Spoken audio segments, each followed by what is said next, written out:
Okay, hello everyone. Last time तक पढ़ लिया था कि जो किसी भी रिएक्शन का स्लोएस्ट स्टेप होता है वही रेट डिटरमाइनिंग स्टेप होता है। ठीक है, यहाँ पर एक रिएक्शन दी है जैसे कि decomposition of hydrogen peroxide. Show you है, यस, H2O का डिकम्पोजिशन हो रहा है एल्केलाइन मीडियम में and in the presence of iodine negative ion. ठीक है, तो आयोडाइड आयन बन क्या रहा है, प्रोडक्ट है वाटर एंड ऑक्सीजन। क्लियर? तो इसके लिए रेट इक्वेशन डिफाइन कर दीजिए आप। क्या होगा रेट इक्वेशन, रेट क्या होगा इसका मतलब? अब देखो यहाँ पर एक मिनट। ओके, जो रिएक्टेंट है आपका हाइड्रोजन पेरोक्साइड है, तो नेगेटिव आएगा DH2O2 बाई dt। ठीक है, इज इक्वल टू KH2O2 और कंसंट्रेशन किसकी है, I नेगेटिव की। ठीक है, तो यहाँ पर देखो दो चीजों पर रेट डिपेंड कर रहा है, किस पे? एक तो हाइड्रोजन पेरोक्साइड पर, दूसरा आयोडाइड आयन पर। ठीक है, क्लियर? तो दोनों की 1 1 पावर है ना, H2O2 की भी 1 पावर है और आयोडाइड आयन की भी 1 पावर है। ठीक है, तो ओवरऑल रेट क्या हो जाएगा, ये ओवरऑल रेट हो जाएगा 2। ठीक है, बट अगर मैं पूछूं कि हाइड्रोजन पेरोक्साइड के रिस्पेक्ट में क्या ऑर्डर है, हाइड्रोजन पेरोक्साइड के रिस्पेक्ट में कितना ऑर्डर रहेगा, क्योंकि इसकी जो कंसेंट्रेशन की जो पावर है वो 1 है, तो मतलब हाइड्रोजन पेरोक्साइड के रिस्पेक्ट में ऑर्डर रहेगा 1। सिमिलरली अगर मैं पूछूं आयोडाइड आयन के रिस्पेक्ट में क्या ऑर्डर रहेगा, तो 1 रहेगा, क्योंकि इसकी भी पावर 1 ही है। ठीक है, तो यहाँ पर देखा गया ये जो रिएक्शन जो आपको अब सिंपल से दिख रही है ना, ये एक्चुअल में 2 स्टेप्स में होती है। इनिशियली जो हाइड्रोजन पेरोक्साइड है वो आयोडाइड आयन के साथ रिएक्ट करके H2O और IO नेगेटिव बनाता है। ये IO नेगेटिव आपका इंटरमीडिएट है। इंटरमीडिएट समझते हैं ना, जो किसी रिएक्शन में शॉर्ट लिव्ड स्पीशीज होते हैं बेसिकली। ठीक है, कि ज्यादा टाइम तक स्टेबल नहीं होती, फर्दर किसी से और से रिएक्ट करके कुछ और प्रोडक्ट बना लेंगे। जैसे IO नेगेटिव फर्स्ट स्टेप में जनरेट हुआ, देन सेकेंड स्टेप में क्या होगा, ये जो IO नेगेटिव है ये H2O2 के साथ फिर से रिएक्ट करके H2O I नेगेटिव और O2 बना लेगा। ठीक है, क्लियर? समझ में आ गया? मतलब ये पहले IO नेगेटिव बना, फिर रिएक्ट करके इसने I नेगेटिव अलग जनरेट कर दिया और O2 को अलग कर दिया। ठीक है, तो ऐसा ये इसलिए बताया गया है कि ऐसा लगता है कि कई बार देखने से कि रिएक्शन सिंगल स्टेप में होती है, बट ऐसा नहीं होता। कई बार रिएक्शन वो आप मैकेनिज्म जब उसका स्टडी करते हैं किसी भी रिएक्शन का, तब हमको पता चलता है कि कोई रिएक्शन जो है वो सिंगल स्टेप में है या आपके मतलब मल्टीपल स्टेप्स में हो रही है। ठीक है, क्लियर? तो यहाँ पर ये जो पहला स्टेप है ना बच्चे, इस रिएक्शन का जो फर्स्ट स्टेप है जिसमें H2O2 I नेगेटिव के साथ रिएक्ट कर रहा है, ये स्लोएस्ट है, मतलब इन दोनों में से स्लोएस्ट फर्स्ट स्टेप है। तो रेट डिटरमाइनिंग स्टेप कौन सा हो जाएगा, फर्स्ट। मैंने बताया था कि जो स्लोएस्ट स्टेप होता है वही किसी रिएक्शन का रेट डिटरमाइनिंग स्टेप होता है। ठीक है, क्लियर? अब देखो ऑर्डर और मॉलिक्युलैरिटी में क्या डिफरेंसेस है वो यहाँ पर इस पैराग्राफ में थोड़ा सा बता रखा है। ठीक है, ये इंपॉर्टेंट भी है क्योंकि अक्सर बच्चों को ऑर्डर और मॉलिक्युलैरिटी में थोड़ा डाउट रहता है। ठीक है, तो एक तो पहली बात ये है कि ऑर्डर जो होता है ना किसी रिएक्शन का, वो तो आपको पता है रेट लॉ से, जो रेट इक्वेशन है, एक्सपेरिमेंटल रेट एक्सप्रेशन है, उससे पता चलता है। दूसरी बात तो ये है, और मॉलिक्युलैरिटी आप किसी भी, मान लो मैं पूछूं कि इस रिएक्शन की सेकेंड जो रिएक्शन है, हालांकि हम कॉम्प्लेक्स रिएक्शन के लिए मॉलिक्युलैरिटी डिटरमाइन नहीं करते हैं, पर किसी पर्टिकुलर स्टेप के लिए अगर मैं पूछूं, जैसे सेकंड स्टेप है, इसके लिए मैंने पूछा कि क्या मॉलिक्युलैरिटी होगी, तो आपको क्या दिख रहा है, एक मॉलिक्यूल हाइड्रोजन पेरोक्साइड का रिएक्ट कर रहा है एक IO नेगेटिव के मॉलिक्यूल से, मतलब दो मॉलिक्यूल आपस में कोलाइड करके रिएक्ट कर रहे हैं। मतलब इस जो सेकंड स्टेप की जो मॉलिक्युलैरिटी है वो 2 है ना वो। तो यहाँ से एक चीज समझ में आ जाती है कि ऑर्डर तो हम ऐसे जनरली देख के नहीं बता सकते रिएक्शन को, वो हम एक्सपेरिमेंटली डिटरमाइन करते हैं।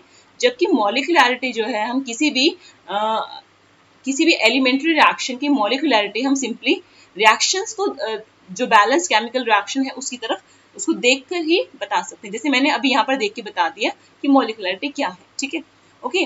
दूसरी बात ये है कि ऑर्डर किसी भी रिएक्शन का 0 भी हो सकता है और नॉन इंटीजर भी हो सकता है। ठीक है, ओके। नॉन इंटीजर समझते हो ना, इंटीजर भी हो सकता है, नॉन इंटीजर भी हो सकता है। इंटीजर वो होते हैं जो आप एक वो नंबर लाइन पे जिसको हम ड्रॉ कर देते हैं। ठीक है, क्लियर? तो आपका फ्रैक्शन, आपके होल नंबर से सब इंटीजर्स हैं। ठीक है, क्लियर? तो वो तो आपका ऑर्डर होल नंबर भी हो सकता है कोई, और फ्रैक्शन भी हो सकता है, और होल नंबर में 0 1 कुछ भी हो सकता है। ठीक है, जबकि मॉलिक्युलैरिटी किसी भी रिएक्शन की ना तो कभी जीरो होगी और ना ही कभी फ्रैक्शनल होगी, ठीक है। फ्रैक्शनल नहीं हो सकती, फ्रैक्शनल समझते हो ना, फ्रैक्शन होता है आपका, अच्छा मुझे थोड़ा सा मैथमेटिक्स में मुझसे कुछ मिस्टेक हो जाए तो मुझे माफ कर देना, क्योंकि मुझे भी मैथमेटिक्स छोड़े हुए काफी टाइम हो गया। बट ऑर्डर जो है आप मेरे को फिर भी बता देती हूँ, फिर से अपनी लैंग्वेज में समझा देती हूँ, अगर मैं मैथमेटिकल पॉइंट ऑफ व्यू से ना जाऊँ, कि ऑर्डर जीरो भी हो सकता है, कोई होल नंबर 1 2 3 4 5 जो भी है आपका, जीरो भी है होल नंबर होता है, बट और फ्रैक्शनल भी हो सकता है 3.5 1.7 2.1, ये ऑर्डर की वैल्यू हो सकती है। क्योंकि मॉलिकुलरिटी है ना, वो आपकी ना तो जीरो हो सकती है ना फ्रैक्शनल हो सकती है। फ्रैक्शनल मतलब ऐसा नहीं है कि किसी की मॉलिकुलरिटी 3.5 हो। देखो मॉलिक्यूल जो होता है वो होल होता है, कंप्लीट मॉलिक्यूल होता है। आधा मॉलिक्यूल कैसे आएगा? मॉलिक्यूल अगर आधा भी रिएक्ट करने तो पूरा ही मॉलिक्यूल आएगा ना, आधा तो आ नहीं सकता। तो इसलिए मॉलिकुलरिटी तो कभी भी फ्रैक्शनल हो नहीं सकती। दूसरी बात यह है कि जीरो क्यों नहीं हो सकती? जीरो यूं नहीं हो सकती भाई, कोई तो मॉलिक्यूल होगा, एक तो किसी रिएक्शन को होने के लिए एटलीस्ट एक तो मॉलिक्यूल हो उसके अंदर, तभी तो कोई रिएक्शन होगी। अगर एक भी मॉलिक्यूल नहीं है तो रिएक्शन कहाँ होगी? जब मॉलिक्यूल है ही नहीं तो रिएक्शन होगी कहाँ, ठीक है। तो मॉलिकुलरिटी ना तो जीरो होती है ना ही कभी फ्रैक्शनल होगी, ठीक है, क्लियर। उसके बाद जो ऑर्डर है, दूसरा जो डिफरेंस हमने देखना है, ऑर्डर जो है तीसरा होगा, वैसे ये दूसरा नहीं है, थर्ड डिफरेंस है। ऑर्डर हमारा एलिमेंट्री रिएक्शंस के लिए भी हम डिफाइन कर सकते हैं और कॉम्प्लेक्स रिएक्शन के लिए भी डिफाइन कर सकते हैं, ठीक है। किसी भी रिएक्शन हो, चाहे वो एलिमेंट्री है चाहे वो कॉम्प्लेक्स है, उसका ऑर्डर फाइंड आउट किया जा सकता है। जबकि मॉलिकुलरिटी जो है वो सिर्फ एलिमेंट्री रिएक्शंस की ही फाइंड आउट की जाती है। कॉम्प्लेक्स रिएक्शन के लिए मॉलिकुलरिटी का कोई मीनिंग नहीं रहता, क्योंकि complex reactions multiple of steps में होती हैं, और वहां पर ये डिटरमाइन करना कि कितने मॉलिक्यूल रिएक्ट कर रहे हैं काफी कॉम्प्लेक्स हो जाता है, तो इसलिए ओके, समझ में आ गया ना। अब ये थोड़ा सिंटेक्स क्वेश्चन तुम देख लेना, ये तुम्हारी प्रैक्टिस के लिए है, ठीक है, ताकि तुम्हारा थोड़ा ब्रेन शार्प हो। अभी हमने पढ़ने हैं इंटीग्रेटेड रेट इक्वेशंस, ठीक है। अभी हमने जैसे पहले पढ़ लिया इंस्टेंटेनियस रेट, पढ़ लिया average rate, rate expression, order, molecularity, units of rate constant, ठीक है, वो भी हमने देख लिया कि first order, second order, zero order के लिए क्या होगा, ठीक है। अभी हमने पढ़ना इंटीग्रेटेड। इंटीग्रेटेड समझ रहे ना, जिसका हमने इंटीग्रेशन किया, आपने मैथमेटिक्स में पढ़ लिया होगा, जिनके पास मैथमेटिक्स नहीं होता वो फिजिक्स में उनके पास इंटीग्रेशन डिफरेंशिएशन होता है, ठीक है, क्या। तो अभी हम आपको बताते हैं कि हमेशा देखो इतना इजी नहीं होता कि मैं बोलूँ कि इंस्टेंटेनियस रेट फाइंड आउट करो। तो इंस्टेंटेनियस रेट फाइंड आउट करना आपने भी देखा होगा, थोड़ा सा मतलब लेंथी प्रोसेस है ना, लाइक पहले आप जिस इंस्टेंट पे मैंने पूछा है उसके पीछे का इंटरवल, आगे का इंटरवल देखो, टाइम देखो उस इंटरवल में कितना चेंज हो रहा है, कंसंट्रेशन देखो कितनी चेंज हो रही है, देन आप उसको डिवाइड करके निकालोगे, ठीक है। ग्राफ की भी जरूरत होगी, तो थोड़ा सा मतलब इजी नहीं रहता इंस्टेंटेनियस रेट फाइंड आउट करना। तो इन चीज़ों को थोड़ा सा सिंप्लीफाई करने के लिए हमने क्या किया, हमने एक इंटीग्रेटेड इक्वेशन निकाली है, ठीक है। तो देखो कैसे करते हैं, इसमें मैं बताती हूँ आपको। ये जीरो ऑर्डर रिएक्शन के लिए आपको पहले मैं समझाती हूँ कैसे इंटीग्रेटेड रेट इक्वेशन हम निकालेंगे। अब देखो जीरो ऑर्डर का मतलब क्या है, कि रिएक्शन का जो रेट है ना, ऐसा नहीं है कि रिएक्शन में कोई मॉलिक्यूल नहीं है, रिएक्शन का जो रेट है वो किसी भी कंसंट्रेशन टर्म पे डिपेंड नहीं कर रहा है, ठीक है। कंसंट्रेशन टर्म पे डिपेंड नहीं कर रहा है। सपोज करो ये कोई रिएक्शन है आपकी, आर आपका प्रोडक्ट में चेंज हो रहा है, पी में चेंज हो रहा है, तो रेट कैसे डिफाइन करोगे, minus D R by D T, obviously यही होता है रेट। तो रेट आपका जीरो ऑर्डर रिएक्शन के लिए आप लिख सकते हो कि K R raise to power not zero. Zero क्यों लिखा जी? क्योंकि आर की किसी आर के ऊपर डिपेंड ही नहीं कर रहा, जो रिएक्टेंट है ना उसकी कंसंट्रेशन पर डिपेंड ही नहीं कर रहा, तो हमने क्या बोला, उसकी कंसंट्रेशन की पावर जीरो, ठीक है, क्लियर। अब देखो कोई भी क्वांटिटी हो जिसकी पावर जीरो हो, उसका मतलब क्या होता है, उसकी वैल्यू होती है यूनिटी, है ना। मतलब ये जो R raise to power zero है, इसकी वैल्यू कितनी होगी, 1 होगी, ठीक है, क्लियर। तो हम ऐसा लिख सकते हैं ना, इस इक्वेशन को हम ऐसे लिख सकते हैं ना कि is equal to K into 1, क्योंकि आर नोट की जो R raise to power zero है उसकी वैल्यू तो 1 है, ठीक है। अब देखो minus D R by D T is equal to K, है ना, समझ में आ गया, minus D R by D T is equal to K. ये जो डी टी है ना जी, इसको लेके जाओ राइट साइड में, यहाँ पर लेके जाओ डी टी को, तो यहाँ पे जाके ये मल्टीप्लाई में जाएगा, है ना, क्योंकि ये डी टी जो लेफ्ट साइड में डिवीजन में है, राइट साइड में जाके मल्टीप्लीकेशन में जाएगा, ठीक है। तो हो गया जी D R is equal to minus K D T. अब देखो ये आपके पास इक्वेशन आ गई, अब इसको इंटीग्रेट कर दो। इंटीग्रेट करना है विदाउट लिमिट्स, कोई लिमिट्स आपको गिवन नहीं है, ठीक है। तो विदाउट लिमिट्स आप जब आपने इसको इंटीग्रेट किया, डी का क्या हो जाएगा, आर बन जाएगा, है ना, फुल इंटीग्रेट कर दिया आपने। सिमिलरली के तो कांस्टेंट है, तो के बाहर हो जाएगा, dt का इंटीग्रेशन t। अब ये क्योंकि विदाउट लिमिट्स इंटीग्रेशन हुआ है तो आपको एक कांस्टेंट ऑफ इंटीग्रेशन इंट्रोड्यूस करना पड़ता है, आपको पता होगा। जब लिमिट्स में विद लिमिट्स करते हैं तब हम कोई कांस्टेंट इंट्रोड्यूस नहीं करते, बट जब विदाउट लिमिट्स हम इंटीग्रेशन करते हैं तो हमको एक कांस्टेंट ऑफ इंटीग्रेशन इंट्रोड्यूस करना पड़ता है। तो मान लो i जो है आपका वो कांस्टेंट ऑफ इंटीग्रेशन है, ठीक है। तो अब i की वैल्यू कैसे फाइंड आउट करते हैं, पता होगा। आप क्या कीजिए, i की वैल्यू फाइंड आउट करने के लिए ये जो t है, टाइम है, इसकी वैल्यू 0 रखो। At t is equal to 0, मतलब जब रिएक्शन स्टार्ट नहीं हुई है, ठीक है। अगर t की वैल्यू 0 हो जाए तो माइनस के इंटू 0 क्या हो जाएगा, 0, मतलब ये जो टर्म है kt ये 0 बन जाएगी, है ना। और i की वैल्यू और r कितना हो जाएगा जी, अगर टाइम 0 है तो r कितना हो जाएगा, r जो कि आपकी रिएक्टेंट की कंसंट्रेशन है वो इक्वल हो जाएगी r नॉट की। r नॉट है क्या, r नॉट इनिशियल कंसंट्रेशन है रिएक्टेंट की, ठीक है। r नॉट इनिशियल कंसंट्रेशन है रिएक्टेंट की। जब आपने किसी बीकर में कोई सब्सटेंस लिया है जिसकी आप रिएक्शन कराने जा रहे हो तो वो है आपका r नॉट, क्लियर। उसके बाद अब इसकी वैल्यू पुट कर दीजिए यहाँ जी, i की वैल्यू निकाल दी, r को रखा r नॉट, ये वाले टर्म 0 होगी, i की वैल्यू क्या आ गई, r नॉट आ गई है जी, i की वैल्यू r नॉट। अब इसको 4.1 इक्वेशन में पुट कर दो i की वैल्यू को, ठीक है। तो r is equal to minus K T plus r naught, ठीक है। एक मिनट,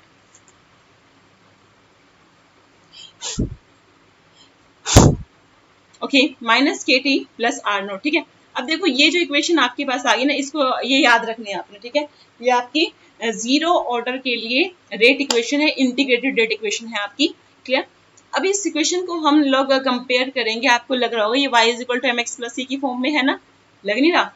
देखो कंपेयर करो, अगर आप इसमें इस इक्वेशन में जो 4.6 इक्वेशन है आपकी, अगर आप इस कंसंट्रेशन ऑफ r, ठीक है, इसके और t जो कि आपका टाइम है, इसके बीच अगर आप ग्राफ प्लॉट करो, है ना, तो आपको लगेगा ये y की वैल्यू क्या है, ये r ही तो है ना।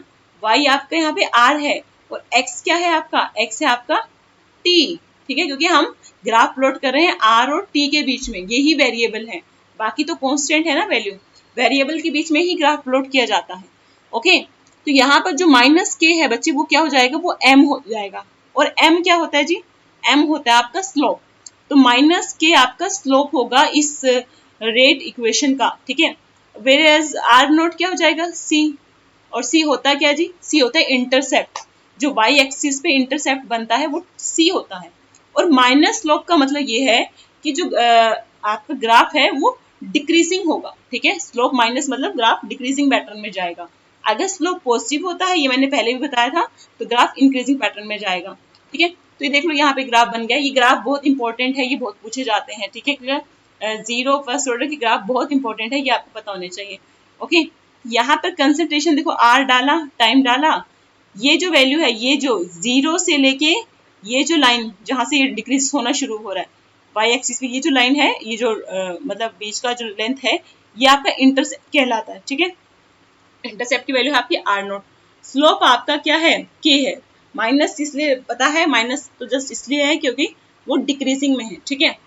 नाउ ये इक्वेशन आपको अच्छे से याद कर लेनी है, कौन सी, r is equal to minus K T plus r naught, 0 order के लिए जो आपने देखी है, ठीक है। अब इसके बाद क्या करना है हमने, एक ये जो आपको नीचे इक्वेशन दी गई है, अमोनिया, 2 मॉलिक्यूल ऑफ अमोनिया इतने टेम्परेचर पर और प्लेटिनम कैटलिस्ट की प्रेजेंस में डिकम्पोज हो रहा है, किस किस में, नाइट्रोजन में और हाइड्रोजन में, 3H2 और N2, क्लियर।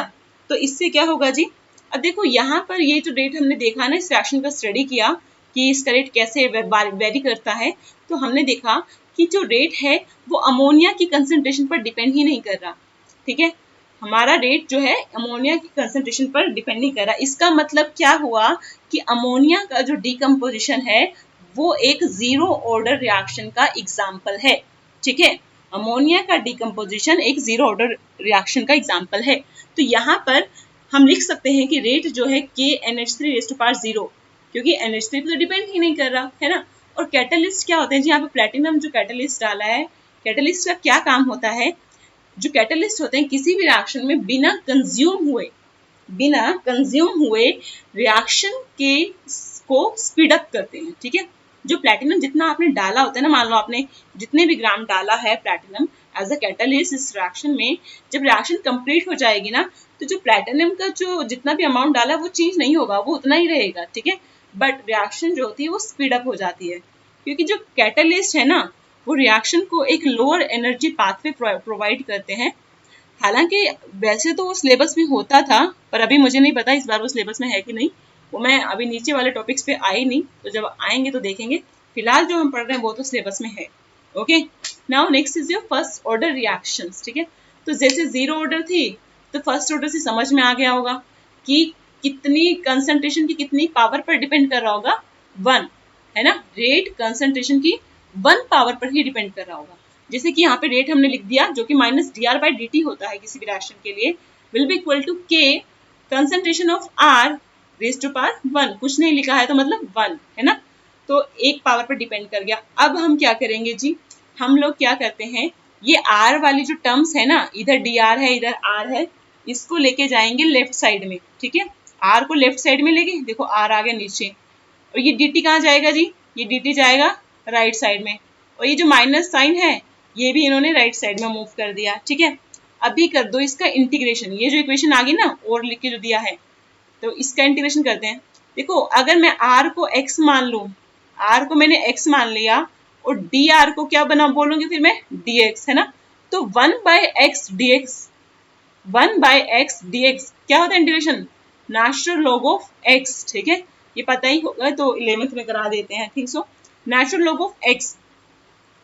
अब इधर तो हो गया इंटीग्रेशन, 1/x dx का हमेशा integration natural log of x होता है, ठीक है। अब इधर वाले कर देते हैं माइनस k, तो k तो आपका कांस्टेंट है, dt का इंटीग्रेशन t माइनस kt। अब विदाउट लिमिट्स हुआ है तो प्लस i जाएगा, i आपका कांस्टेंट ऑफ इंटीग्रेशन है, क्लियर। नाउ आ जाओ आगे, नीचे निकल आओ। अब i की वैल्यू कैसे फाइंड आउट करते हैं, हमें पता है ना, t को 0 पुट करो, t की वैल्यू 0 पुट करो तो कंसंट्रेशन r किसके इक्वल हो जाएगी, इनिशियल कंसंट्रेशन के। इनिशियल कंसंट्रेशन को हम क्या लेते हैं, r नॉट। मैंने यहाँ पे लिख भी दिया है, r जो होता है ना, आपको सिंपल जो r होता है वो रिएक्टेंट की कंसंट्रेशन को बताता है एट एनी गिवन टाइम, किसी भी गिवन टाइम पे। जैसे ड्यूरिंग द रिएक्शन, कोई भी आपने टाइम लिया उस टाइम पर रिएक्शन की जो कंसंट्रेशन के लिए जो सिंबल यूज होगा वो आर होगा। और आर नोट क्या होता है, आर नोट होता है आपकी इनिशियल कंसंट्रेशन, जितनी आपने ली है जब रिएक्शन स्टार्ट नहीं हुई ना, आपने इनिशियली जो रिएक्टेंट की कंसंट्रेशन ली है वो आपका आर नोट है। तो जब टाइम 0 होता है मतलब आपकी रिएक्शन स्टार्ट नहीं हुई है, तो आपके आर की वैल्यू आर नोट के इक्वल ही तो होगी, है ना। तो हमने आई की वैल्यू फाइंड आउट कर ली, आई की वैल्यू आ गई ln natural log are naught, ठीक है, क्लियर। अब आई का वैल्यू पुट कर दीजिए जी, 4.8 में पुट कर दीजिए। 4.8 में पुट करने पर जो इक्वेशन नहीं आ गई है, natural log of R is equal to minus K T plus natural log of R naught, ठीक है। अभी देखो क्या दिख रहा है ना, इक्वेशन आ गई है। अभी क्या करेंगे हम इसको उठा के इधर लेके जाएंगे, नेचुरल लॉग आर नॉट को उठाकर लेफ्ट साइड में लेके जाएंगे। ये जो यहाँ पर वैल्यू है ये प्लस में है ना, लेफ्ट में जाके इसकी कैसी हो जाएगी, माइनस में। आपको पता होगा जब हम साइड इधर से उधर करते हैं ना, लेफ्ट से राइट जाते हैं, राइट से लेफ्ट जाते हैं, तो उसका जो ओरिजिनल साइन होता है वो उल्टा होता है। लाइक अगर प्लस में है तो माइनस में जाएगी, अगर माइनस में है तो प्लस में जाएगा, अगर मल्टीप्लाई में है तो डिवीजन में जाएगा, अगर डिवीजन में है तो मल्टीप्लाई में जाएगा, ठीक है, क्लियर। तो देखो जब ये यहाँ पे जाएगा ना, ये वाला ये इधर जाएगा तो क्या बन जाएगा, natural log of R minus natural log of R naught. तो ये कौन सा बन रहा है जी, ln m माइनस ln x। क्या होता है, किसी को होता है ln m बाय n, ठीक है। अब देखो आ गया natural log of r over r naught is equal to minus K T, okay, ये आपका आ गया। अब k का वैल्यू निकाल लीजिए जी, k का वैल्यू कैसे निकालेंगे, एक तो दोनों साइड माइनस ले लो, एक याद रखना अगर नेचुरल लॉग के आगे माइनस है ना, फिर आप इसको कैसे चेंज कर सकते हो, यहाँ पे लिख के दिखाना पड़ेगा, मुझे लग रहा है, एक मिनट मैं हल्का सा बता रही हूँ, थोड़ा सा आप आइडिया लगा लेना, मेरे पास भी सिंबल थोड़े से लिमिटेड से ही है। नेचुरल लॉग ऑफ सपोज कीजिए m बाय n है, small m divided by n। Okay, अभी यहाँ पर अगर मैं बोलूँ कि इसके आगे जो है ना वो माइनस का साइन है, माइनस का साइन है नेचुरल लॉग के आगे, ठीक है। एक मिनट,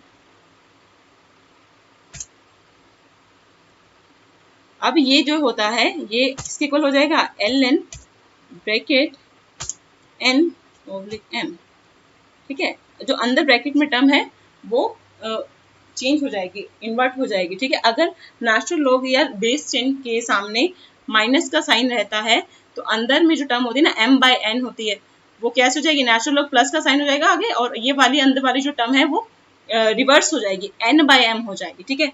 तो वो r बाय r, जैसे यहाँ पे r बाय r नोट है ना, और इधर माइनस k है ना, तो अब हम k को तो इधर ले गए है ना, इसको इधर लेके जाएंगे, और ये जब इधर जाएगा बच्चे एक बात बताओ, सॉरी ये इधर जाएगा, t इधर जाएगा और माइनस का साइन भी इधर जाएगा लेफ्ट साइड में, तो ये माइनस का साइन जब लेफ्ट साइड में आ गया तो ये इस फॉर्म में आ जाएगा ना जो मैंने रेड फॉर्म रेड इंक से लिखा है। तो क्या करूंगी जी, प्लस करने के लिए, प्लस करने के लिए इसको इन्वर्ट कर दो, r नोट ऊपर आ गया, देखो r नीचे आ गया, ठीक है। तो ऐसे आप इसको कर सकते हो, कोई सा इश्यू नहीं है, ये रूल है। तो ये आपकी फाइनल इक्वेशन आ गई 4.10, इसको बिल्कुल याद कर लो। 4.10 जो आपकी इक्वेशन है फाइनल इंटीग्रेटेड इक्वेशन आ गई आपकी फर्स्ट ऑर्डर रिएक्शंस के लिए, ठीक है, क्लियर।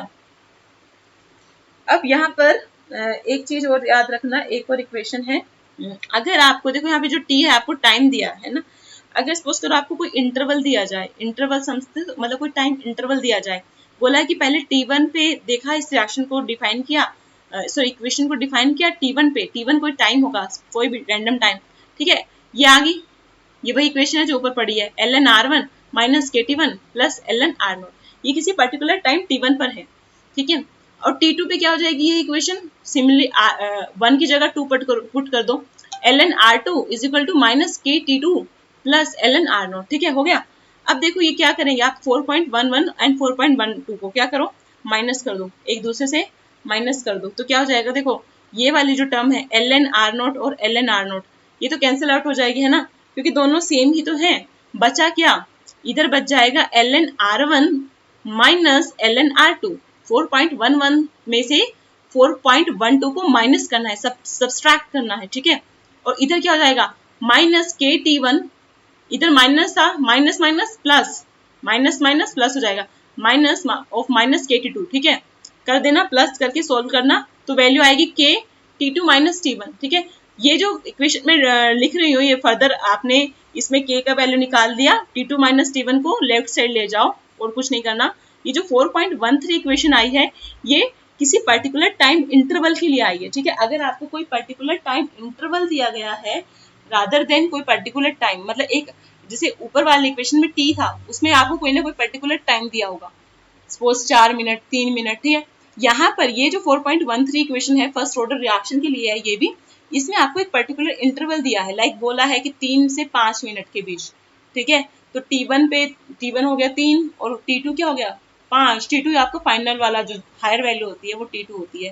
फिर आपने देखना 3 मिनट पे जो कंसंट्रेशन है वो r1 होगी, और जो 5 मिनट पे रिएक्टेंट की कंसंट्रेशन होगी वो R2 होगी, ठीक है।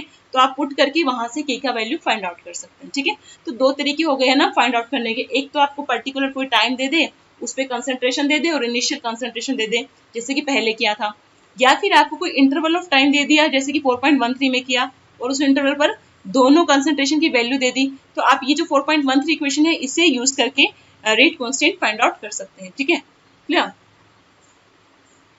अब ये देखो यहाँ पर ये जो इक्वेशन है, ये वाली जो इक्वेशन है या ऊपर वाली एक मिनट दिखाती हूँ तुमको, भूल तो ना जाए तुम, कहाँ गई वो, हाँ ये वाली देखो, इसको थोड़ा सा एक बार गौर से देख लो, ln r by r naught is equal to minus K T है ना, ln r by r naught is equal to minus K T. अभी हम इसमें क्या करेंगे, हम इधर लेंगे आपका दोनों साइड एंटी लॉग, ओके, ले लिया जी। इसके साइड में अगर आप एंटी लॉग लेते हो ना तो इसका मतलब क्या है, इसका मतलब है कि लॉग और एंटी लॉग दोनों कैंसिल हो जाएंगे और जो टर्म है ये रह जाएगी सिर्फ कौन सी, r ओवर r नोट। इधर क्या होगा एंटी लॉग लेने पर, ओब्वियसली जो नेचुरल लॉग का जो बेस होता है वो एक्सपोनेंशियल होता है, e होता है, तो ये e रेज टू पर माइनस के टी हो जाएगा। अगर ये बेस 10 वाला लोग होता ना, बेस 10 वाला लोग होता जिसको हम LOG लिखते हैं, तो ये वाला तो चलो लोग एंटी लोग लेके कैंसिल हो जाता, वो भी ठीक है। बट यहाँ पर जो टर्म थी ना राइट साइड में माइनस जैसे KT है ना, तो वो 10 रेज टू पावर जाएगी क्योंकि उसका बेस 10 है। अब इसका जो बेस होता है नेचुरल लॉग का वो ई होता है, एक्सपोनेंशियल, जिसको आप पढ़ते हो एक्सपोनेंशियल फंक्शन भी आपने पढ़े होंगे मैथमेटिक्स में, ठीक है क्लियर। अगर नहीं भी पढ़े हैं तो आप 12th में डेफिनेटली उसको पढ़ लोगे, क्लियर। तो यहाँ पर जो इक्वेशन बन गई है एंटी लॉग लेने के बाद R is equal to R naught E raise to power minus KT, ये इक्वेशन आपके लिए बहुत इंपॉर्टेंट है, ठीक है। मतलब जितनी भी आप इसमें चैप्टर में इंपॉर्टेंट ही क्या है, एक तो आपकी मैथमेटिकल इक्वेशंस है ना जितनी है, ग्राफ इंपॉर्टेंट है, और जो बेसिक टर्म्स हैं जैसे कि जो बेसिक कंसेप्ट्स हैं इस चैप्टर के वो आपको पता होने चाहिए, ठीक है। हाँ, और ये जो फिजिकल का पोर्शन है बहुत स्कोरिंग रहता है हमेशा फिजिकल, अगर आप थोड़ा हार्ड वर्क करो इस पे, ये केमिस्ट्री में सबसे ज्यादा स्कोरिंग पोर्शन फिजिकल है, ठीक है। हाउएवर कि इनऑर्गेनिक ऑर्गेनिक जो है वो सबको उतने इजी नहीं लगते हैं जितना फिजिकल लगता है, ठीक है। बट फिजिकल क्या है कि जैसे आपको मैथमेटिक्स की तरह होता है, ठीक है, इक्वेशंस हैं, फॉर्मूलाज हैं, और थोड़ा बहुत जैसे केमिस्ट्री में कंसेप्ट होते हैं तो वो रीजनिंग वगैरह तो होगी, ठीक है। बाकी इतना डिफिकल्ट नहीं है मेरे हिसाब से, बहुत स्कोरिंग रहता है। तो आपको अगर अच्छा स्कोर करना है तो आप फिजिकल को थोड़ा सीरियसली लो, ओके। नाउ ये जो हो गया आपकी इक्वेशन आ गई, ये वो वाली इक्वेशन है ऊपर वाली, ठीक है। ये वाली इक्वेशन भी याद कर लेना है, सारी इक्वेशंस इकट्ठे से लिखती है। अभी वो क्या करे, वो ग्राफ लोड करने वाला है, आपको ग्राफ भी तो दिखाना है ना, जैसे आपने जीरो ऑर्डर का देखा था डिक्रीजिंग पैटर्न में। आपको फिगर 4.5 है, किधर है ये, मुझे दिख ही नहीं रही है। इसमें ग्राफ लोड करना है, किस किस के बीच में करोगे, देखो बच्चे यहाँ पर ये जो इक्वेशन दिख रही है ना आपको, नीचे मैंने स्टार करके लगाया, लोग R नोट बाय R है इज इक्वल टू क्या है, KT 2.303। ये समझ के ये 2.303 कहाँ से आया, वो जो नेचुरल लॉग था ना उसको हमने यहाँ पे देखो बेस 10 वाले में चेंज कर दिया, उसको हम LN लिखते हैं, इसको हम LOG लिखते हैं, और जब चेंज करते हैं तो 2.303 से मल्टीप्लाई करते हैं, तो वो यहाँ पे था 2.303, उसको इधर ले गए हैं, ठीक है। हम जा रहे हैं ग्राफ प्लॉट करने, लोग इसके बीच में और T के बीच में, टेम्परेचर के बीच में, ठीक है। देखो जब आप ये ग्राफ प्लॉट करोगे, इसको भी स्ट्रेट लाइन इक्वेशन से कंपेयर करो, तो ये किसके इक्वल हो जाएगा, y is equal to mx plus C होता है ना, यहाँ पे प्लस में कुछ दिख रहा है, नहीं दिख रहा, मतलब फर्स्ट ऑर्डर रिएक्शन का जो ग्राफ होता है वो कोई इंटरसेप्ट नहीं बनाता, y एक्सिस पर कोई इंटरसेप्ट नहीं बनेगा फर्स्ट ऑर्डर केस में। एंड स्लोप क्या होगा जी, स्लोप होगा आपका k डिवाइड बाय 2.303, ठीक है। और पॉजिटिव स्लोप है, कोई नेगेटिव साइन आया है, नहीं आया, ठीक है। मतलब ग्राफ इंक्रीजिंग होगा और स्लोप का वैल्यू है k डिवाइड बाय 2.303, कोई इंटरसेप्ट नहीं होगा, ठीक है, क्लियर। और एक चीज और याद रखना, सारे नेचुरल या आर्टिफिशियल जो आपके जो रेडियो एक्टिव डिके होते हैं, आपने पढ़े होंगे न्यूक्लियर फ्यूजन फिजन जो पढ़े हैं, तो डिके में जनरली आपने देखा होगा कि एक जो रेडियो एक्टिव सब्सटेंसेस होते हैं वो फर्दर डिके होकर कुछ दूसरी स्मॉल यूनिट्स बनाते रहते हैं, ठीक है, ओके। तो ये ऑब्वियसली अनस्टेबल न्यूक्लियाई होते हैं, तभी ये अपने आप को तभी इनका डिके होता रहता है, खत्म होते रहते हैं, ठीक है, क्लियर। तो जितने भी नेचुरल या फिर कोई लैब में हो रहा है रेडियो एक्टिव डिके हो रहा है, वो सभी डिके फर्स्ट ऑर्डर काइनेटिक्स को फॉलो करेंगे, ठीक है। अगर आपको कोई एग्जांपल दे दिया ऐसे रेडियो एक्टिव डिके का, पूछ लिया कि ये कौन सा ऑर्डर की रिएक्शन है, और आपसे ना आपको कोई रेट कांस्टेंट बताया ना कुछ, तो अगर आपको पता ही नहीं होगी बात कि ऐसा होता है, तो आप आंसर नहीं कर पाओगे, है ना।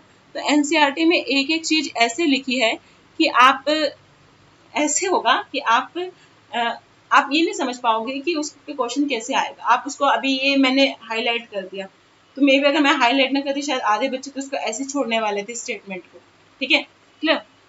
फिर जब पेपर में आता तो फिर बच्चों से ये पता नहीं कहाँ से आ गया क्वेश्चन।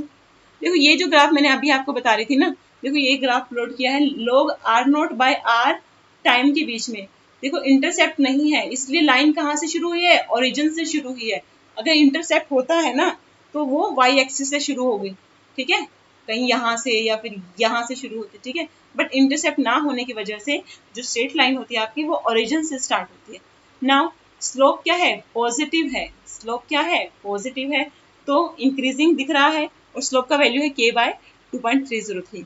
अभी आपको लेफ्ट साइड में भी एक ग्राफ दिख रहा होगा, है ना, ये जो ग्राफ है LNR है ना, और टी के बीच में है। यहाँ पर देखो कंसंट्रेशन और मतलब जो वैल्यू है वाई एक्सिस की जो वैल्यू है हमने ली है, इन दोनों ग्राफ में डिफरेंट है। यहाँ पर हमने नेचुरल लॉग लिया है आर का, तो यहाँ पर हमने लॉग लिया है आर नोट बाय आर का, बेस 10 वाला, ठीक है, आर नोट बाय आर का लिया है, यहाँ पे नेचुरल लॉग का लिया है। तो ये कौन सी इक्वेशन से बनाया पता है आपको? ऊपर दिखा देती हूँ आपको ग्राफ, ये वाला, एक मिनट, कहाँ गई, यस यस यस, नाउ ये वाला, ये तो थी, कहाँ गई, अंडरलाइन करी थी यार, हाँ ये वाली 4.9, ये रही ना, L N R minus K T plus L N R naught, ठीक है। इसको अगर मैं बोलूँ कि y को लो, y कंसिडर करो एल एन आर को, नेचुरल लॉग ऑफ आर, और x किसको कंसिडर करोगे, t को कंसिडर करो, और ग्राफ अगर प्लॉट करते हो तो यहाँ पर जो ग्राफ है देखो माइनस का साइन है ना, तो वो डिक्रीजिंग जाएगा, और इंटरसेप्ट कितना है, एल एन आर नोट है। ये भी जो इक्वेशन है 4.9, ये भी फर्स्ट ऑर्डर की रिएक्शन है, सॉरी फर्स्ट ऑर्डर के लिए इक्वेशन है। बस फर्क क्या है, यहाँ पे नेचुरल लॉग लिया है और थोड़ा इक्वेशन को अलग से रिप्रेजेंट किया है, सिंपल रिप्रेजेंट किया है। वेराज ये जो इक्वेशन फाइनली हमने करी थी दैट इज योर ये वाली ब्लू इंक से, ये भी आपकी फर्स्ट ऑर्डर की ही इक्वेशन है, दोनों फर्स्ट ऑर्डर की इक्वेशन है, कोई फर्क नहीं है, बस यहाँ पर हमने बेस 10 वाला लेकर थोड़ा सा उसको अलग पैटर्न में लिखा है, ठीक है, और कुछ नहीं, लिखने का तरीका अलग है, और नेचुरल को बेस 10 में चेंज किया, और कोई फर्क नहीं है। तो यहाँ पर देखो वही है, नेगेटिव स्लोप आ गया कि एल एन आर नोट आपका इंटरसेप्ट है इस एक्सिस पर, क्लियर, ओके, और टी आपकी एक्स एक्सिस है। तो ग्राफ दोनों तरीके से पता होना चाहिए, उस इक्वेशन के अकॉर्डिंग भी और इस इक्वेशन के अकॉर्डिंग भी। वैसे तो मेरे हिसाब से ग्राफ को याद करने की जरूरत है नहीं, अगर आपको थोड़ा बहुत मैथमेटिक्स आपका सही हो तो कोई जरूरत नहीं है मैथमेटिक्स, अगर आपको पता इक्वेशंस आप याद रखो, आप ग्राफ तो इजीली प्लॉट कर सकते हो, इक्वेशन के बेस पे प्लॉट कर सकते हो, ओके। देखो यहाँ पे इसे हाँ हिल गया, ये जो आपका एक रेडियो एक्टिव डीके का एग्जाम्पल दिया गया है, ठीक है। यहाँ पर ये जो आपका radium R is symbol for radium, इसलिए साइड में भी लिख दिया है, अगर बोलने में समझना है तो ये डिके हो रहा है किसमें, टूट कर ये बना रहा है हीलियम और radon, R N is a symbol for radon, ठीक है। तो यहाँ पर इसका जो रेट होगा तो जाहिर सी बात है वो सिर्फ रेडियम पर ही डिपेंड करेगा, है ना, रेडियम की एक कंसंट्रेशन टर्म है ना, उसी पर डिपेंड कर रहा है, तो मतलब ये क्या है, एक फर्स्ट ऑर्डर रिएक्शन है। सिमिलरली जो N2O5 का डिकम्पोजिशन है या फिर N2O का डिकम्पोजिशन होता है, ये जो सब रिएक्शंस हैं ये फर्स्ट ऑर्डर रिएक्शन है, आपको फर्स्ट ऑर्डर रिएक्शन से एग्जांपल भी पता होने चाहिए, ठीक है, क्लियर। अभी एक क्वेश्चन आया है, इसमें हल्का सा मैं तुमको बता देती हूँ, इनिशियल कंसंट्रेशन बताइए N2O5 की in the following first order reaction, यहाँ पे इसने बता दिया है फर्स्ट ऑर्डर रिएक्शन है, समटाइम्स ये मेंशन नहीं होता, तो आपको पता हो जाना चाहिए कि N2O5 का डिकम्पोजिशन फर्स्ट ऑर्डर रिएक्शन के अंडर आता है, ठीक है, ओके। तो इनिशियल कंसंट्रेशन दी है 1.24 इंटू 10⁻⁻², ओके। अब इनिशियल कंसंट्रेशन क्या, R naught, this is the value for R naught, R naught का वैल्यू दे दिया है जी आपको, टेम्परेचर दिया है उसकी हमें नीड नहीं है, केमिकल इस फॉर्मूला में टेम्परेचर कहीं पुट नहीं हो रहा ना, ठीक है, टाइम पुट हो रहा है, T is your time not temperature. Now the concentration of N2O5 after 60 minutes, ठीक है, तो अब टाइम दे दिया उसने, कितने मिनट बाद बता रहा है, 60 मिनट्स के बाद बता रहा है, कितनी रह गई है N2O5 की concentration, that is your R is your 0.20 into 10⁻², ठीक है, क्लियर, 1.24 से 0.20 हो गई है, डिक्रीज करिए, जाहिर सी बात है रिएक्टेंट्स की कंसंट्रेशन डिक्रीज करती है। आपको रेट कांस्टेंट फाइंड आउट करना है, तो बहुत सिंपल सा आता है ना, आपने लोग ले लिया, लोग ये वाली इक्वेशन लोग सिंपल, ये लोग वाली लेना, मैथमेटिक्स सॉरी न्यूमेरिकल के लिए लोग वाली वैल्यू रखना, क्योंकि जो लोग वाली इक्वेशन है उसमें आपको लोग कैलकुलेट करना आ गया, मैंने वो आपको एक वीडियो सेंड किया था, बहुत इजी था ना, ओके। तो यहाँ पे वैल्यू पुट करो R1 और R2 की, है ना, बाकी जैसे कि इसने T2 माइनस T1 दिया है, आपको जरूरी नहीं है, आप सिंपल रख सकते हो, अपना इनिशियल कंसंट्रेशन दी है उसने और फाइनल दी है, ठीक है, ओके, पुट कर दो, ऊपर क्या रखते हैं हम, अपनी इनिशियल कंसंट्रेशन रखते हैं, नीचे रखते हैं अपने फाइनल, ठीक है, R1 यहाँ पे अज्यूम कर लो कि इनिशियल है और R2 आपकी फाइनल कंसंट्रेशन है रिएक्टेंट्स की, और T1 आपका इनिशियल टाइम है, T2 आपका फाइनल टाइम है, तो इनिशियल टाइम तो हमेशा 0 ही होता है, फाइनल टाइम आपका यहाँ पर 60 मिनट है, वैल्यू पुट कर दीजिए और लोग इसका फाइंड आउट कर लेना, तो लोग 6.2 निकाल लेना, मैंने बताया था कैसे निकालना है, ओके। तो 2.30 इसको सॉल्व करके ये आ रहा है, अब देखो इसने मिनट इन्वर्स कर दिया, ठीक है, कोई इश्यू नहीं है, इसने मिनट में लिया है तो मिनट में दिया था तो मिनट में कर दिया है। अगर रिएक्शन में क्वेश्चन में मेंशन है कि एसआई यूनिट में लिखो तो आपको पता होना चाहिए टाइम की जो एसआई यूनिट है वो सेकंड है, तो आपको ये मिनट को फिर सेकंड में चेंज करना पड़ेगा और कुछ नहीं, ठीक है, अगर मेंशन हो। अदरवाइज आप मिनट में भी लिख सकते हो, कोई ऐसी इशू नहीं है। अब अभी तक तो देखो जो रिएक्शंस आपने पढ़ी है सब लिक्विड फेस वाली थी, ठीक है, ओके। चलो अभी हमने जो पढ़नी गैसियस फेस वाली पढ़ेंगे, ठीक है, कि ऐसी रिएक्शंस जिसमें हमारे सारे रिएक्टेंट और प्रोडक्ट जो है वो गैसियस फेस में हो। वहां पर देखो मैंने बताया था गैसियस फेस में आप क्या देखते हो, प्रेशर देखते हो, है ना, क्लियर। तो यहाँ पे एक अज्यूम कर लो, सपोज करो कि अभी मैं इक्वेशन दिखाऊंगी, P1 को इनिशियल प्रेशर माना है, PT को क्या माना है, टोटल प्रेशर माना है, ठीक है, ओके। अभी दिखाती हूँ, ये देखो ये इक्वेशन है, यहाँ पर ये दिया हुआ है, ए जो है वो चेंज हो रहा है बी में और सी में, ए डिसोसिएट होके बी और सी बना रहा है, और ये तीनों जो है आपके रिएक्टेंट और जो प्रोडक्ट तीनों ए बी सी है, ये सभी क्या है, जी लिखा हुआ है, मतलब गैसियस फेस में है, सभी के सभी गैसियस फेस में है। टाइम जीरो पर, जब टाइम जीरो था तो जाहिर सी बात है कोई बी और कोई सी नहीं बना होगा, क्योंकि रिएक्शन शुरू नहीं हुई है। टाइम जीरो का मतलब रिएक्शन अभी स्टार्ट नहीं हुई है, तो जितना प्रेशर होगा टोटल जो भी प्रेशर होगा वो सिर्फ ए का ही होगा, बी और सी का कोई प्रेशर नहीं होगा, क्योंकि बी और सी अभी बने नहीं है, रिएक्शन शुरू नहीं हुई। तो ए को अज्यूम कर लिया P1 एटमॉस्फेरिक, ए का प्रेशर क्या अज्यूम किया, P1 atmospheric. Now time T पर P, सपोज करो टाइम टी के बाद प्रेशर मान लो PA मतलब आपका ए का प्रेशर, ठीक है, वो कितना हो जाएगा, अगर ये डिसोसिएट हो गए हैं तो मान लो x अमाउंट डिसोसिएट हुआ है, एक्स बी निकल गया है और एक्स सी निकल गया है, इसमें से डिसोसिएट होके, तो P1 माइनस एक्स, प्रेशर कितना रह जाएगा, P1 माइनस एक्स, क्योंकि x क्या आपका निकल गया है, x क्या है वो x a है आपका जो टूटकर b और c में चेंज हो गया है, तो जितना x टूटेगा उतना ही एक्स बी बनेगा, उतना ही एक्स सी बनेगा, कहने का मतलब है ना। अगर दो ए टूट रहे हैं ना, तो एक ए को टूटकर एक बी और एक सी बन रहा था, तो दो ए को टूटकर क्या बनेगा, दो ए बनेंगे और दो बी बनेंगे और दो सी बनेंगे। सिमिलरली अगर एक्स ए टूटेंगे तो एक्स बी बनेंगे और एक्स ही सी बनेंगे, ओके। अब देखो यहाँ पर इस तरह का जब भी आपको देखे कोई न्यूमेरिकल, तो पहला काम जो आपने करना है, आपने निकालना है टोटल प्रेशर। आपको क्या निकालना है, टोटल प्रेशर। तो PT stands for total pressure. क्या होगा जी, इसका प्रेशर P1 माइनस एक्स है ना, प्लस एक्स और प्लस एक्स, तीनों के प्रेशर को आपको ऐड करना पड़ेगा, ठीक है। अगर आप टाइम टी पर टोटल प्रेशर देख रहे हैं, जाहिर सी बात है आपको इन तीनों के प्रेशर को ऐड करना पड़ेगा। हमने ऐड कर दिया जी P1 minus x plus x और प्लस एक्स, क्या हो जाएगा, ये एक्स एक्स से कैंसिल, बचा क्या P1 प्लस एक्स, तो मतलब मेरा टोटल प्रेशर क्या है P1 प्लस एक्स। अब ये क्यों निकाला है मैंने, ताकि मैं x की वैल्यू निकाल सकूं, मैंने यहाँ से x की वैल्यू निकालनी है। x का वैल्यू क्या हो जाएगा, देखो pt इज इक्वल टू था P1 प्लस एक्स, तो x का वैल्यू हो जाएगा pt माइनस P1, इस P1 को उधर लेके जाओगे तो माइनस में जाएगा, तो pt माइनस P1। तो पहला काम ये था कि टोटल प्रेशर फाइंड आउट करके हमने x का वैल्यू फाइंड आउट कर लिया है। नाउ अभी हमने क्या करना है, अभी देखो PA बताओ, अभी हमें PA निकालना है। PA मतलब आपका A का प्रेशर, ये क्या है, ए का प्रेशर। ए का प्रेशर कितना दे रखा है इन्होंने, यहाँ पे इस क्वेश्चन के अकॉर्डिंग P1 माइनस एक्स दिया है ना, दिया है ना P1 माइनस एक्स।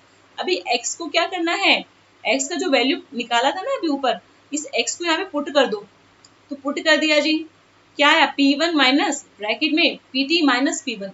अब देखो ये जो माइनस है, जब ये इससे मल्टीप्लाई होगा तो माइनस PT बनेगा।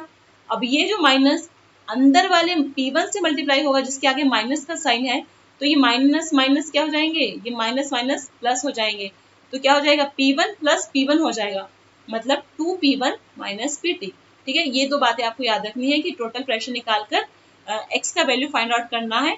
दूसरी बात, P1 माइनस एक्स को हमने x का वैल्यू पुट करके आपने P1 और PT के टर्म में PA डिफाइन कर दिया, ठीक है। अभी देखो आपका रेट कांस्टेंट क्या था फर्स्ट ऑर्डर रिएक्शन के लिए, 2.303 डिवाइडेड बाय टी, लॉग लेना था। ऊपर क्या रखते हैं इनिशियल कंसंट्रेशन, नीचे क्या रखते हैं फाइनल कंसंट्रेशन। अभी यहाँ पर तो प्रेशर है तो यहाँ पे क्या रखेंगे इनिशियल प्रेशर, नीचे रखेंगे फाइनल प्रेशर। तो इनिशियल क्या था जी P1 था उसका, है ना, जब रिएक्शन स्टार्ट हुई तो P1 लिख दिया, और फाइनल में क्या हुआ उसका कितना रह गया, ए का P1 माइनस एक्स रह गया, है ना, P1 माइनस एक्स वही है, PA ही है, ठीक है। तो P1 माइनस एक्स का वैल्यू अभी निकाला था जी, P1 माइनस एक्स का वैल्यू निकाला था 2P1 माइनस PT, उसको यहाँ पर पुट कर दीजिए। P1 माइनस एक्स का वैल्यू जो कि 2P1 माइनस PT आया था, उसको यहाँ पर पुट कर दीजिए PA की जगह, ठीक है। पुट कर दिया तो ये आपकी आ गई final equation for the reactants, ठीक है, जो कि गैसियस फेस में होंगे, ठीक है। इस पर से अभी न्यूमेरिकल करते हैं फटाक से, आपको और ज्यादा क्लियर होगा। देखो एग्जाम्पल दिया है 4.6 I think so. Okay, first order thermal decomposition हो रहा है N2O5 का, ठीक है, डिकम्पोज होके बन रहा है N2O4 और ऑक्सीजन, ठीक है। अभी यहाँ पर देखो उन्होंने क्वेश्चन में दिया है जब टाइम जीरो था, जब टाइम जीरो था, रिएक्शन स्टार्ट नहीं हुई थी, प्रेशर कितना था 0.5। ये 0.5 प्रेशर किसका रहा होगा जी, N2O5 का रहा होगा, है ना, क्योंकि उस टाइम N2O4 और O2 तो बने नहीं थे, है ना। अभी देखो 100 ये क्या है, सेकंड है मिनट है, हाँ सेकंड है, 100 सेकंड के बाद क्या प्रेशर रहा होगा। प्रेशर इन्होंने बोला कि 0.512 हो गया है, प्रेशर बढ़ गया है ना, 0.5 से 0.512 बढ़ गया है, क्योंकि N2O5 जो है वो डिसोसिएट हो रहा है। और प्रेशर जो होता है ना वो गैसेस मॉलिक्यूल का होता है, जितने ज्यादा गैसेस मॉलिक्यूल होते हैं उतना ज्यादा प्रेशर होता है, ठीक है। अभी हमने देखो पहला काम क्या करते हैं, हम पीटी डिफाइन करेंगे। पीटी डिफाइन करो, पहले ऐसे इक्वेशन को लिख लो, ये 2N2O5 ऐसे से डिसोसिएट हो गया, पहले क्या होगा 0.5 रहा होगा, ये टाइम जीरो पर ये दोनों 0 0 रहे होंगे, है ना। अभी देखो यहाँ पर 2N2O5 लिखे है ना मैंने, है ना, 2N2O5 है, मतलब 2N2O5 रिएक्ट कर रहे हैं तो दो ही टूटेंगे, डिसोसिएट भी कितने होंगे, दो होंगे, ये क्लियर। तो टाइम टी पर जो प्रेशर हो जाएगा N2O5 का प्रेशर कितना होगा 0.5 माइनस 2x। 2x क्यों बोला जी यहाँ पे, क्योंकि यहाँ पे दो है N2O5 के, एक टूटेगा तो x, दूसरा टूटेगा भी x, ठीक है, तो दो टूटे तो 2x, तो 0.5 माइनस 2x है, ओके। अब देखो अगर जितना ये टूटते हैं उतने ही आपको बताया था प्रोडक्ट बनेंगे, उतना ही प्रोडक्ट के बनेंगे। मान लो 2x कम हुआ प्रेशर तो 2x किसका बढ़ेगा, N2O4 का बढ़ेगा, और 2x सॉरी x किसका बढ़ेगा, O2 का बनेगा। x कैसे बढ़ा O2 का जी, आपको बैलेंस केमिकल इक्वेशन देखिए, दो अगर N2O5 टूटते हैं ना तो दो N2O4 बनते हैं और एक बनता है O2, ठीक है, ऑक्सीजन एक ही बनता है। यहाँ पर भी 2x अगर आपका डिसोसिएट हुआ है तो 2x आपका N2O4 बनेगा, जबकि O2 आपका एक बनेगा, मतलब x ही बनेगा, ठीक है, दो नहीं बनेंगे, क्योंकि बैलेंस केमिकल इक्वेशन के अकॉर्डिंग देखना है आपने, ठीक है। अभी यहाँ पर टोटल प्रेशर फाइंड आउट करो जी टाइम t पर, ये 0.5 माइनस 2x प्लस क्या लिखूं 2x प्लस x, ये माइनस 2x और प्लस 2x क्या कर जाएंगे, एक दूसरे से कैंसिल हो गए, तो वैल्यू क्या आ जाएगी टोटल प्रेशर की 0.5 प्लस x। ये हम क्यों करते थे, ताकि हम x का वैल्यू निकाल सके, यहाँ से निकालो जी x का value, Pt is equal to 0.5 plus x, तो x का वैल्यू आ गया Pt माइनस 0.5, ओके हो गया, x का वैल्यू हो गया। अभी क्या करते थे, लास्ट स्टेप बचा है N2O5 का प्रेशर, N2O5 का प्रेशर कितना है जी 0.5 माइनस 2x, है ना, हमने लिख दिया PN2O5 ये है। अब यहाँ पर भी हमने x का वैल्यू पुट करना है, पुट कर दीजिए P1 minus 0.5 sorry PT minus 0.5 put किया, वैल्यू आ गया 1.5 माइनस 2 P1 PT, ये 1 ही दिख रहा है मुझे T की जगह। टेम्परेचर आपका 100 सेकंड है और फाइनल प्रेशर उसने दिया है, कितना दिया है आपको पता है ना, दिखा देती हूँ यहाँ पर, ये PT दिया आपको फाइनल प्रेशर 0.512, ठीक है, इनिशियल कितना दिया है 0.5 दिया है, तो पुट करो जी, आप वैल्यू पुट करो। यहाँ पर हमने PT की वैल्यू पुट कर दी इस वाली PN2O5 इक्वेशन में, आप ऊपर देख लो ना, आपके पास तो बुक भी है वैसे भी देख लो। तो यहाँ पर 2 PT था ना, PT का वैल्यू कितना था 0.512, पुट कर दिया तो आ गया वैल्यू 0.476 एटमॉस्फेरिक, ठीक है। अब देखो रेट कांस्टेंट वही 2.303 T log initial pressure over final pressure, ठीक है, फाइनल प्रेशर, ठीक है, N2O5 का, ओके, और किसी का नहीं। तो यहाँ पे 2.303, टाइम था 100 सेकेंड, लोग रखा जी, आपका इनिशियल प्रेशर उसने दिया है 0.5 और जो आपने फाइनल प्रेशर निकाला है वो कितना आया है 0.476 आया है। N2O5 का डालना है प्रेशर, फाइनल टोटल नहीं डालना, टोटल तो आपका कुछ और था, ठीक है, तो 0.476 आ गया, ओके। तो वैल्यू पुट करके जिसको सॉल्व कर देना है आपका फाइनल आंसर आ जाएगा, ठीक है। तो ये आपके जो है इस जो चैप्टर में न्यूमेरिकल बहुत इंपॉर्टेंट है। वैसे इलेक्ट्रोकेमिस्ट्री इसमें से तो न्यूमेरिकल आता ही आता है, ऐसा होता ही नहीं कि न्यूमेरिकल ना आए। वैसे तो पूरी फिजिकल में से न्यूमेरिकल आता है, फर्स्ट चैप्टर में से डेफिनेटली न्यूमेरिकल दिखता है, सेकंड में से डेफिनेटली आता है जनरली, और थर्ड में से भी हमेशा आता है, फोर्थ में से भी हमेशा आता है। तो एक तो कंसेप्चुअल क्वेश्चन जो बीच में आते हैं वो तो आएंगे आएंगे, साथ के साथ न्यूमेरिकल तो आएगा ही, ठीक है। और फर्स्ट ऑर्डर रिएक्शंस तो बहुत इंपॉर्टेंट है, बहुत ज़्यादा इंपॉर्टेंट है, ठीक है। तो इन चीज़ों को थोड़ा सीरियसली पढ़ो, आप अपना करियर बना रहे हैं, ठीक है। तो आप अपने करियर के लिए अगर आप मेहनत नहीं करोगे तो ये आपको फिर आप खुद को ही गिल्ट फील होगा, और मुझे कोई गिल्ट फील नहीं हो सकता, ठीक है। ओके, तो keep learning, keep stay safe, stay happy. Okay, bye.